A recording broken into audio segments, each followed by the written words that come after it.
Okay students, तो next topic जो हमने लिखा था वो था इम्पॉर्टेंट नोट्स लिखवाए थे मैंने आपको कुछ, तो समझते हैं उन्हें। देखो, न्यूट्रिलेशन रिएक्शन हमने पढ़ी थी एसिड बेसिस के अंदर। तो न्यूट्रिलेशन रिएक्शन क्या होती है आपको पता होगा। When acid react with basis gives salt and water. Okay, तो एसिड और बेस रिएक्ट करते हैं तो क्या बनता है, सॉल्ट बनता है, साथ में बनता है वाटर, ये आपको पता है।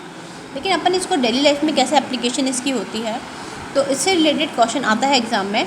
तो देखते हैं, जैसे हमारा जो स्टोमक है इसमें जब एसिडिटी होती है तो क्या होता है, इसमें एसिड बन गया, ठीक है, हाइड्रोक्लोरिक एसिड। तो हम इसे दूर करने के लिए, एसिडिटी को दूर करने के लिए खाते हैं एंटासिड टैबलेट्स। ओके, तो एंटासिड टैबलेट जो होती है उसमें होता है मिल्क ऑफ मैग्नीशिया, जैसे आपने क्लास 7 में पढ़ा होगा।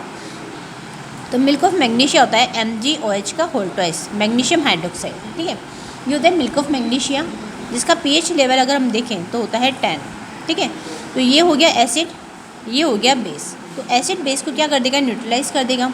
क्या बनेगा, इससे रिलेटेड सॉल्ट बन जाएगा MgCl2, अकॉर्डिंग टू वैलेंसी ये सेट हो जाता है, 9th क्लास का टॉपिक हो गया, और बन गया वाटर, ठीक है। तो इस तरह से जो अपना स्टोमक है वहाँ पर क्या होता है, एसिडिटी से रिलीफ मिल जाता है। सिंपल सी न्यूट्रिलेशन रिएक्शन है, और ये एग्ज़ाम में कम से कम 2 मार्क्स का क्वेश्चन आता है, तो आपको ध्यान से इसको स्टडी करना है। अगर MCQs भी आएगा तो इस तरह से कुछ भी क्वेश्चन पूछ सकते हैं।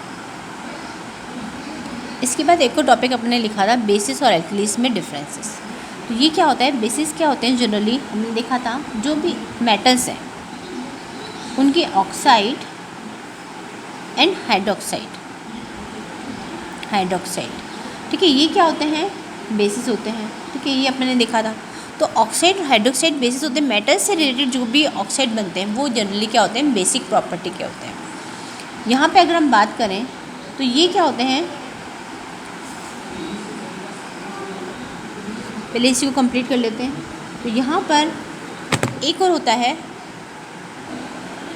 इसमें देखो एक एक्सेप्शन भी आता है, अमोनियम हाइड्रोक्साइड, ओके, NH4OH। तो ये भी क्या है, बेसिस का एग्जाम्पल है।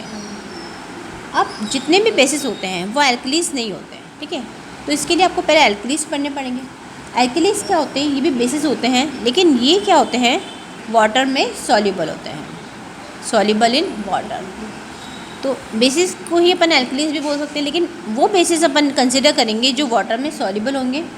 और OH माइनस साइन देते हैं अगर हम इसको पानी के अंदर सोल्यूशन बनाते हैं, ठीक है। एक्वस सोल्यूशन का मतलब होता है जब अपन पानी के अंदर सोल्यूशन बनाते हैं उसको बोलते हैं एक्वस सोल्यूशन, और वहाँ पर ही देते हैं हाइड्रोक्साइड आयन।